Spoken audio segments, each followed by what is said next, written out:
probably the most adventurous mind on the planet today. I just like to say one little thing about the man himself behind what he talks about. I mean, what I like about Terence is he's not just a philosopher, he's not just an intellectual. The man is a revolutionary and an iconoclast, and he's doing lots of things besides just talking ideas.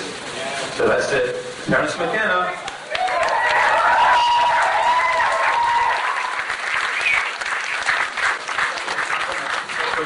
Terence is going to talk for about 1 hour, and then we'll do question and answer.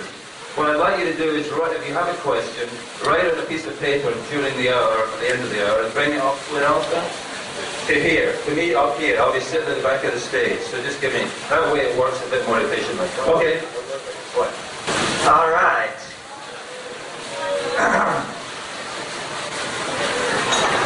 I don't know, do you sit, do you stand, what do you do?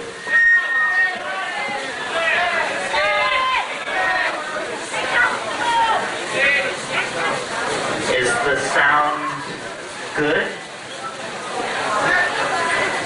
Is the light good? So are you happy to be here? Good. So am I. Well, before I get into the bulk of the lecture tonight, I thought I would just give you some news from the frontier of pharmacology, which is that for the second time in the 20th century, a mega-hallucinogen has been discovered that is active in microgram quantities. You got the sound under control back there? Up there? Down there? Good.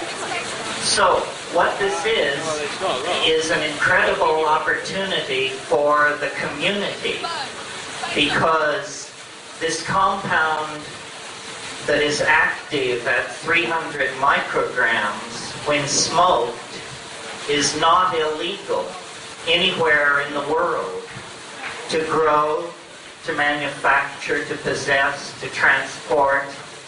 So here is the story. For 45 years it's been a commonplace of the botanical literature that there was a Mexican plant called Salvia divinorum. Yes. But it was always said that it was either impossible to confirm its hallucinogenic activity, or whatever it was so unstable that it would only persist in the plant a few hours after it was picked. A few years ago, about 5 years ago, an American anthropologist, one of our own, Brett Blosser, went to the Oaxacan mountains and spent some time with the Indians down there, and they showed him how to get off on the plant, the leaf. And he described to me and a number of other people quite extraordinary states of consciousness that were coming from this particular shamanic plant. That's where it rested until about 10 months ago, when an underground chemist in an earthquake-prone city who prefers to remain anonymous set out to actually isolate the constituents of Salvia divinorum. And in short order, he overcame the conventional wisdom and produced a crystalline material active at the microgram range. To check what it was, he purchased a chromatographic standard of a compound called salvorine alpha that had been extracted from this plant 15 years ago. And he smoked that. And the experience was identical. So we now know that there is a new chemical compound in the isoquinoline family that is active in the microgram range that occurs in a plant that looks like Joe plant. It's a house plant. It's a window box plant. It's a relative of the coleus. It grows from Nome to the equator. And it's legal. So, for the first time since the psychedelic issue has been before the community, we have an opportunity to create a psychedelic community that is entirely within the law. No laws need to be changed, and no laws are broken if we avail ourselves of this stuff, to manufacture it, to transport it, to use it, to explore it for psychotherapy, to do it on stage, as I'm about to do. No, I'm kidding. I'm kidding. Steady, steady, easy. And this can serve by way of example to point out the fact that there are probably many such plants still to be discovered. The interesting thing about Salvia divinorum is that it's not related to any substance currently illegal. Therefore, the argument that it's a structural relative of something illegal is also fallacious. So, at least in the case of the American government, they will have to present medical and scientific evidence that there is a problem with this compound before it will be possible to make it illegal. This is just one more example, along with ibogaine, Phalaris, ayahuasca, so forth and so on, of the way in which the earth itself is stepping in to aid in the agenda of cultural transformation. There are too many doorways in nature that lead to heaven. There are too many paths to the mystery for any institution or social policy to be able to thwart the intent of the human species to evolve. This is part of what this end of millennia cultural transformation is about, a rediscovery of the richness of the gifts of nature. I mentioned ibogaine. Ibogaine is another hallucinogen, a West African plant that induces intense visionary experiences and is now being looked at by the National Institute for Drug Abuse in the United States as possibly a strong contender for being a pharmacological intervention on cocaine and heroin addiction. Imagine how the social understanding of the concept altered state and psychoactive substance would be changed if we discovered that the solution to many of our drug problems are drugs, you see. I mean, I maintain that they were the solution to many of our problems thousands and thousands of years ago, and that it was the creation of societies so constipated, so ego-bound, so hierarchically stratified, that they couldn't tolerate the presence of an ecstatic shamanism as a social phenomenon. It's the rise of those kind of societies that have led us to the brink of planetary catastrophe. So that sort of brings me to my major theme for the evening, or sort of what I wanted to explore with you. I'm interested in the question, is there any reason why smart people should hope? Is there any reason why people of analytical intelligence who are connected up to the facts of the matter about the state of the world should hope? The conventional wisdom is basically no.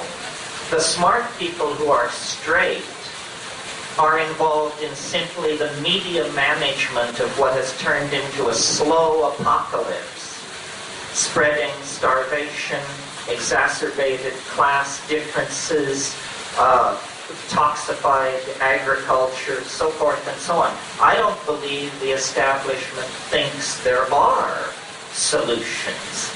Their policy is basically the management of panic, which is hardly a forward-moving approach to the adventure of human civilization. So in order to find permission to hope, to believe in something, the first thing you have to do is reconstruct your intellectual model of the universe from the very, very ground up. As long as you're trying to make sense of reality inside the boundaries of the old paradigm, there's no hope. There's no way out of the box of capitalism, monogamy, consumer fetishism, egoism, money worship. No way out. No way. No way out. So what that means is we have to return to first principles. We have to re-understand who we are in the universe, what we are in the universe, and what we mean to it. And in order to do that, we have to, I almost use the word attack, but let's be academic and say provide a critique of science, because this is the world that science built with the henchmen of capitalism and Christianity. But a critique of science that brings it to a new model of reality is the way to open a door to hope. Okay, so here's the deal. Science has overlooked two immensely salient facts about reality that are not abstruse and to be deduced from analyzing the contents of cyclotrons or the reflectivity data on the moons of Pluto. Science has missed two immensely obvious facts about reality. And here's what they are. The first one is not such a stretch. The first fact is that across all levels of phenomena, atomic, ordinary organic chemistry, biological systems, cultural systems, your life, across all levels of phenomena, the way nature works is that she conserves novelty. What I mean by this is that the universe produces novelty, and then it struggles to maintain it. The universe is a novelty-producing engine of some sort. And the further you move from the birth of the universe, the more novel the universe becomes, until you arrive here tonight. This is the most novel moment to date in the history of the universe. It is not only a world of astrophysical forces, or a world of astrophysical forces plus organic chemistry, or astrophysical forces, organic chemistry plus biology. But this is a world that has all the levels of novelty that have accumulated throughout the career of the evolving universe. Each level built on the level which preceded it. And one thing I want to point out about this is that this is the first, if you agree with this, then the first payoff is that suddenly human importance is taken back from the scientific view that we are the chancely evolved witnesses of a meaningless process in an ordinary corner of a universe too vast to conceive or imagine. That incredibly disempowering picture of who we are in the cosmos is misled. The actual facts of the matter are that in our bodies, in our brains, in the culture that we have assembled, all the novelty that preceded us has been exploited and is expressed and is honored. We then begin to look like partners in the project of the production of novelty and more novelty and yet greater novelty. Okay, that's the first fact which science overlooked, the conservation of novelty. The second fact that science overlooked is more of a stretch in terms of the break with the past style of thinking that it requires. The second fact which science overlooked is the fact that each advance into novelty, each new level of novelty occurs faster than the level which preceded it.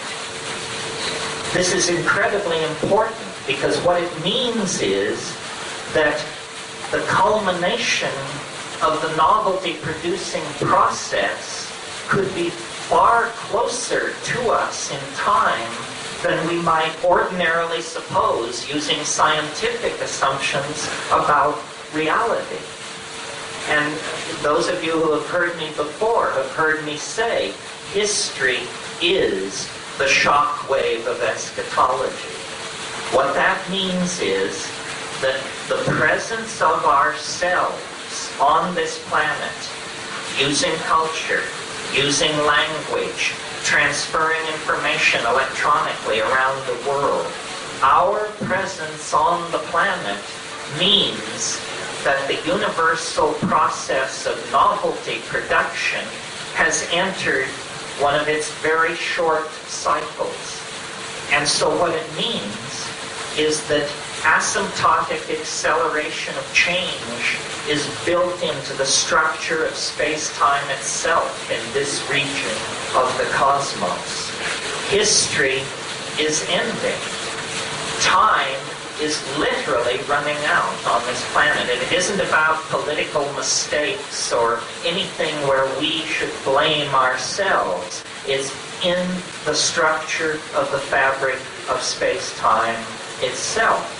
And the proof of this is ourselves, because the emergence of conscious human beings out of advanced primates occurred with such explosive suddenness that it, like history, argues that we are in the presence of a process that is quickly beginning to accelerate and cross boundary level after boundary level as it bursts through to greater and greater degrees of freedom. So I believe that we are actually preparing to decamp from ordinary history. I don't know exactly what that means, but the continuation of history for decades, centuries, millennia is inconceivable. That is the hallucination of the establishment, because it cannot imagine the actual truth of the situation, which is that the cascade of forces set off by Greek science, by the phonetic alphabet, by monotheism, this cascade of social forces is now propelling the entire global social structure into another dimension, literally another dimension. I mentioned the conservation of novelty. Now I want to go back over it from a slightly different point of view. If we analyze the way in which novelty has made its way into being, you see that it has consisted of a kind of conquest of dimensionality.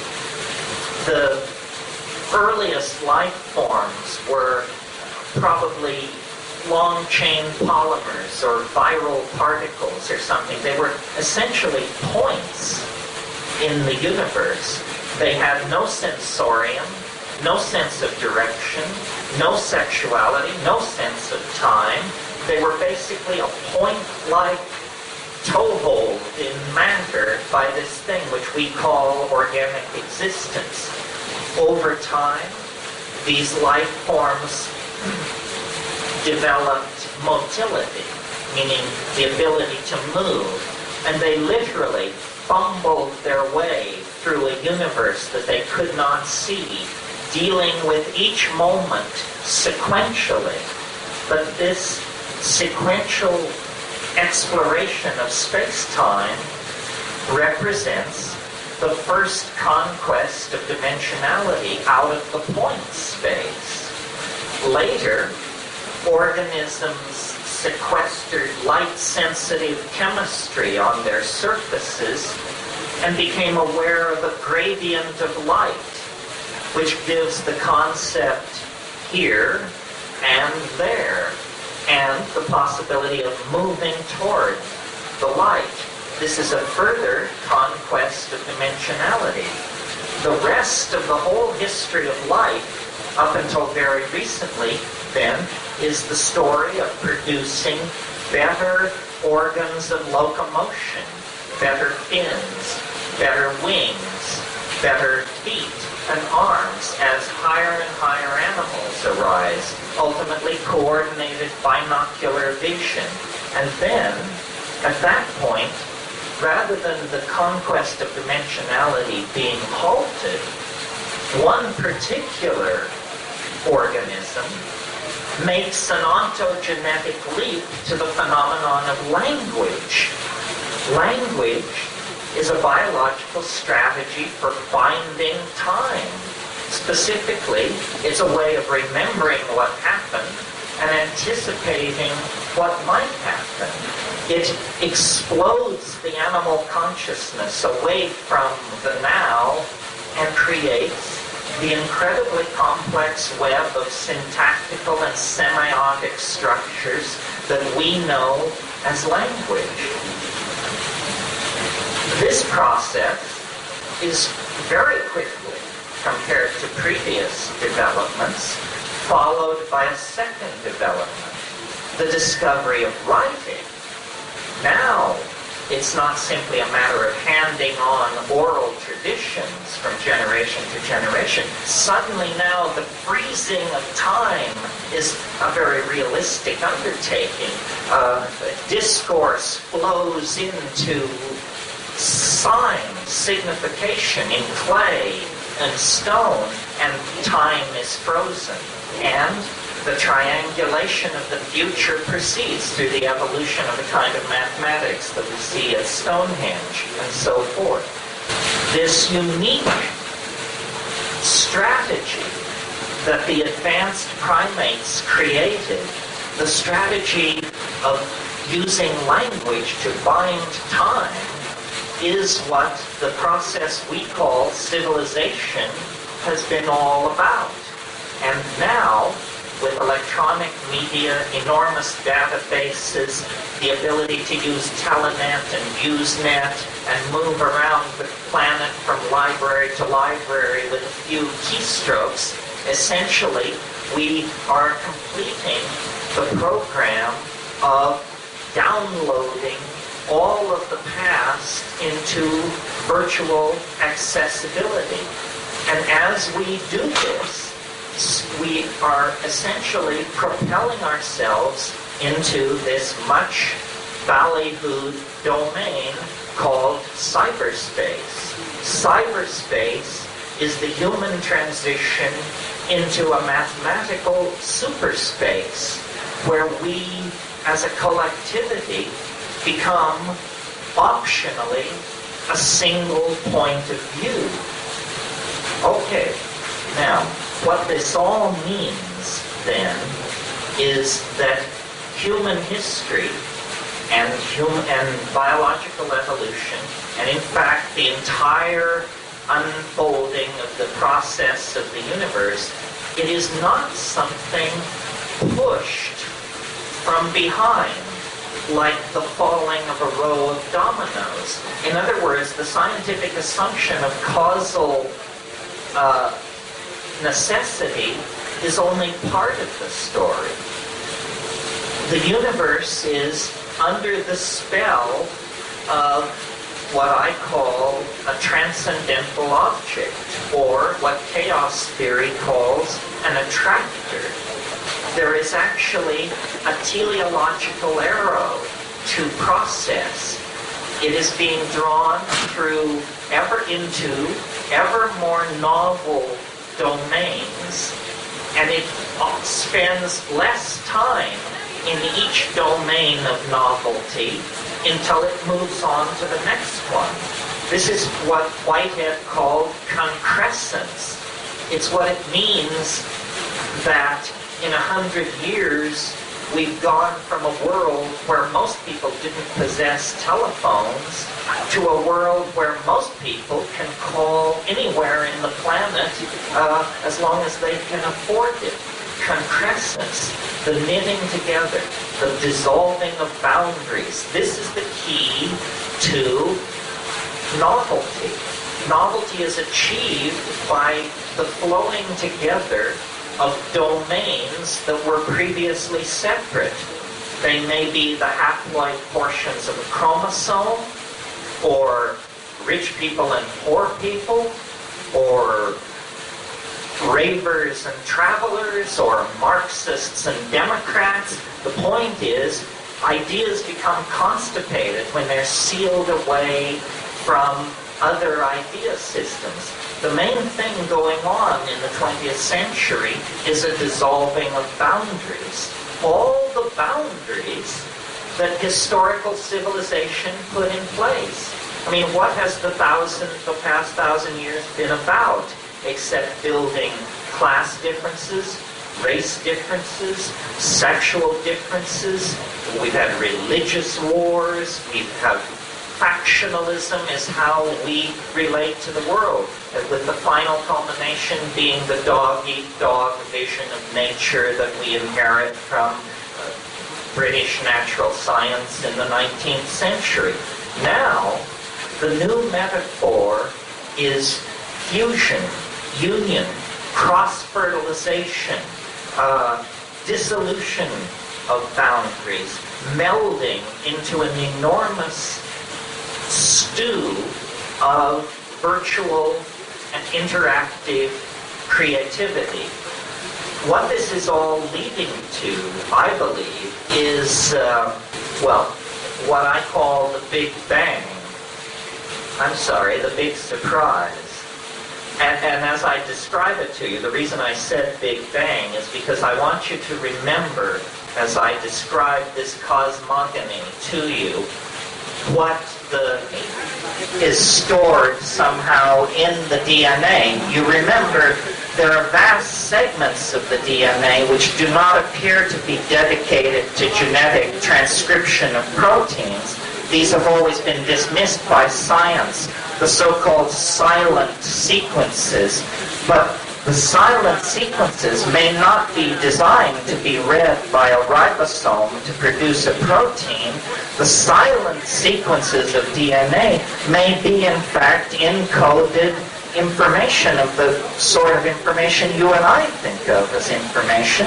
And when the drug molecule fits in there, it broadcasts an expanded electron spin resonance signal off the molecule, and this is the psychedelic experience. It's being conducted into the Akashic memory banks where all this DNA-coded information is happening. The fact is, that's pure speculation, and there are many molecular biologists who would sneer at it. but they're not on a secure ground as they suppose. If there is one issue in the past 40 years that science has failed utterly to make any progress on, it's the question of memory. No one understands how it works. And the best models to date are completely inadequate to the data. So I believe the Dane is not in on this, and it would make a certain amount of sense, wouldn't it? The psychedelic experience sort of is like experiencing a vast blast of memory data. Those of you who have done it, have you noticed that weird, now I'm an infant again aura that sometimes attends it? I mean, when I do DMT, I actually feel my body proportions become infantile. I feel my head get bigger and my legs shrink. I mean, it's only a part of the experience. You have to notice it.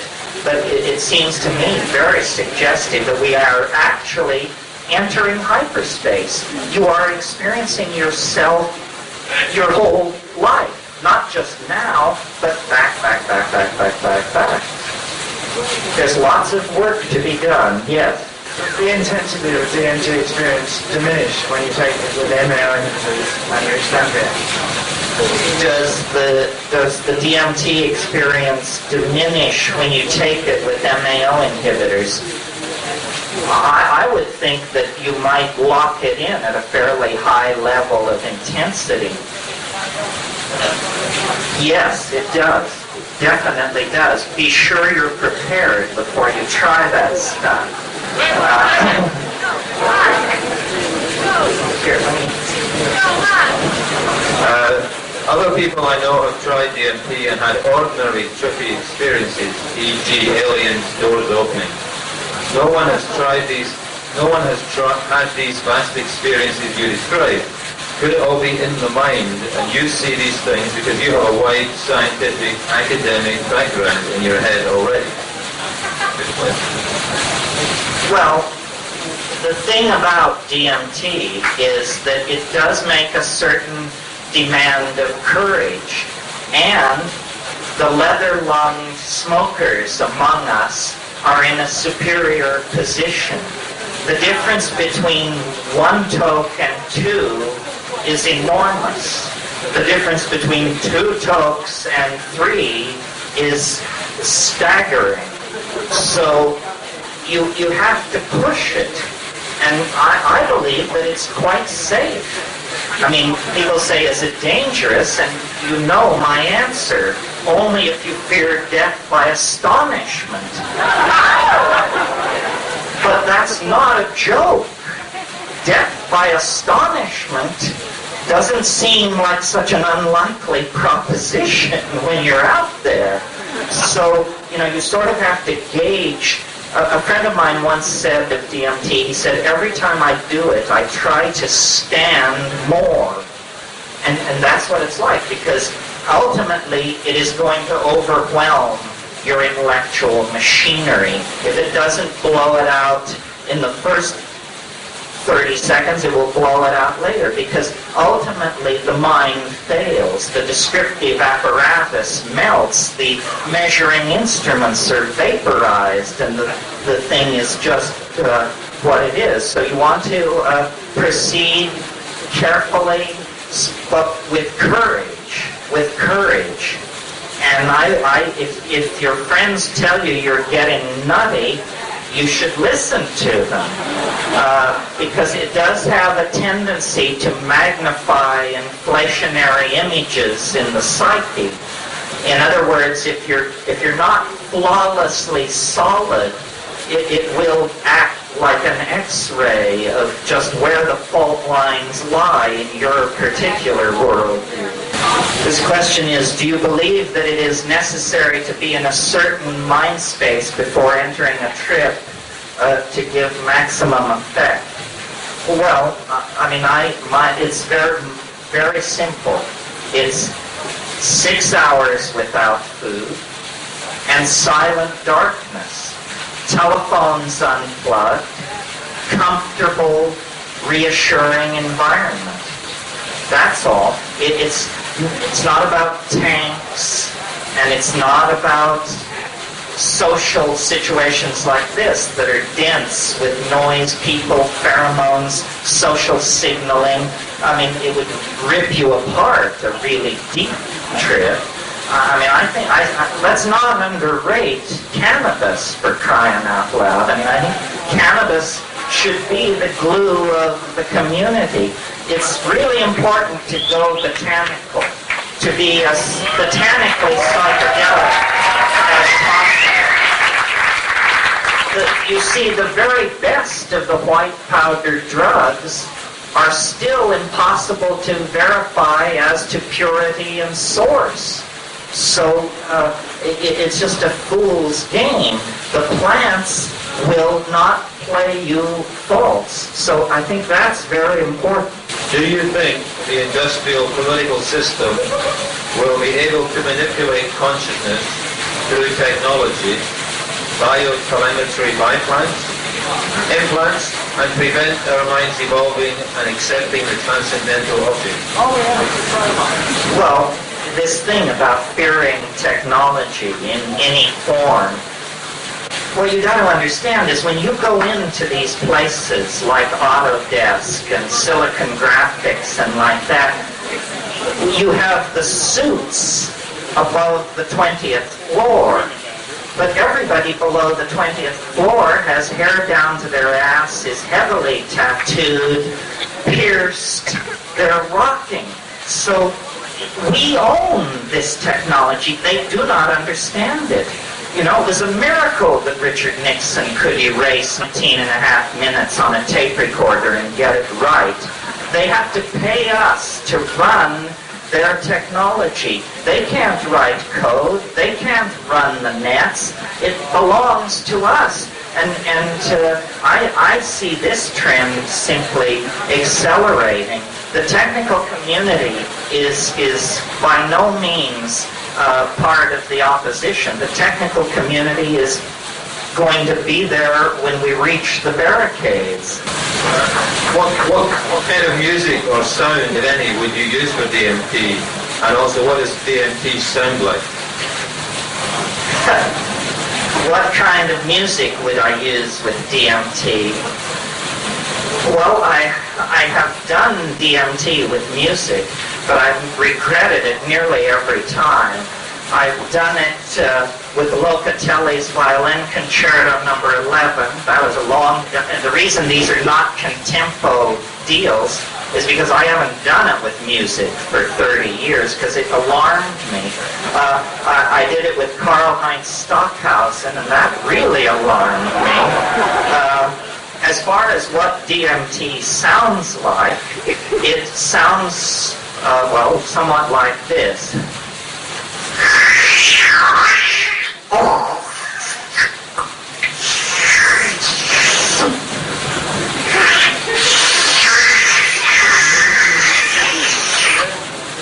And then, of course, there's that's the kind of sucking, pulling thing that happens as you tumble down these disystolic organismic hallways that are pulling and tugging you forward. And then, of course, you get in, at least for me, into what I call the elf hive. And then there is, for me and for some people, I mean, it hits people differently. I saw a woman not long ago, it was very interesting, have the most amazing orgasm I've ever seen. And I've seen a lot of people do DMT, and this just left everybody's jaw hanging. This woman, a very nondescript sort of person, but she certainly got on. And she was saying during it, "Don't send me back. I can't leave you. I can't leave you." What happens to me in reference to the sound thing is language. I see elves, sort of, dribbling self-jeweled basketballs, but the main activity at the higher doses is that these autonomous machine elf soul creatures make objects with language. They somehow, language in the DMT state is transduced through the eyes. You see syntax, and you are in fact impelled to join with them in these long, spontaneous bursts of language-like activity that sound sort of like this.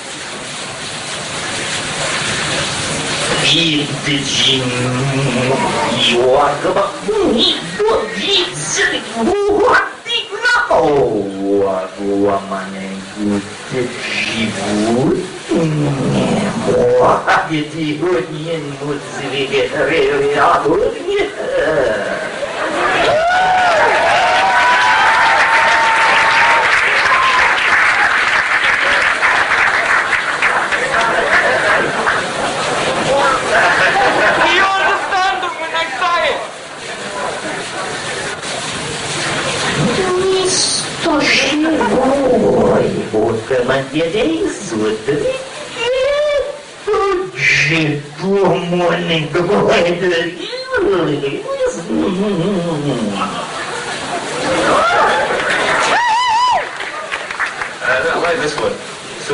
So what holds us together, or do we just let go? Will we become insane in the conventional meaning? No, we'll redefine sanity. We'll carry the definition with us. This is what's insane. The city outside, and the governments and the institutions. We won't become insane. We are awakening. This is what's happening. The long nightmare of human history that James Joyce talked about. We are awakening. And the truth you think you see, the truth of your own intuition, is the truth. You don't need somebody handing this stuff down from on high.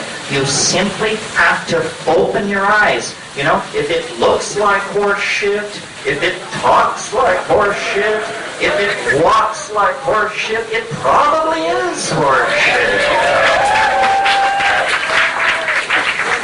Do you think we will last the course of time and eventually create a common awareness factor, maybe? Or do you think we will destroy ourselves in our insensitive attitude towards the planet? Do we have enough time to hear something the edited on? Yeah, no, I'm an absolute optimist. I am absolutely certain, as I stand before you, that everything is on track. I mean, the mushroom has said, this is what it's like when a species prepares to depart for the galactic center. This is what planets come into existence for. This is, we are about to part ourselves from the placenta of three-dimensional space. Information is rearing itself up and preparing to take a step into another dimension. Everything is changing. Everything always has been changing. But now it is changing so quickly that within the confines of an individual life, the entire cosmic drama, it can be encapsulated. We are each fractal histories of the universe. It is within us as a community, as individuals. Nothing can stop this. This is not a political movement. This is as inevitable as continental drift or the sunspot cycle.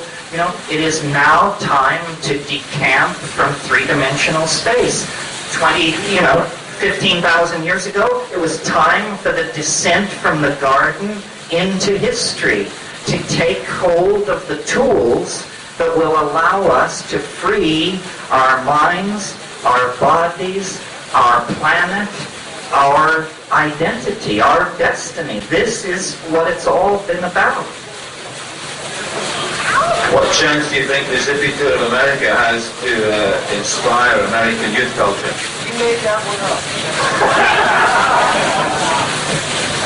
Well, we're fighting a meme war here, aren't we?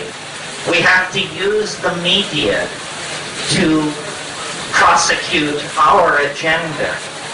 The other side has all the guns, all the money. The only problem is, if they win, everybody dies.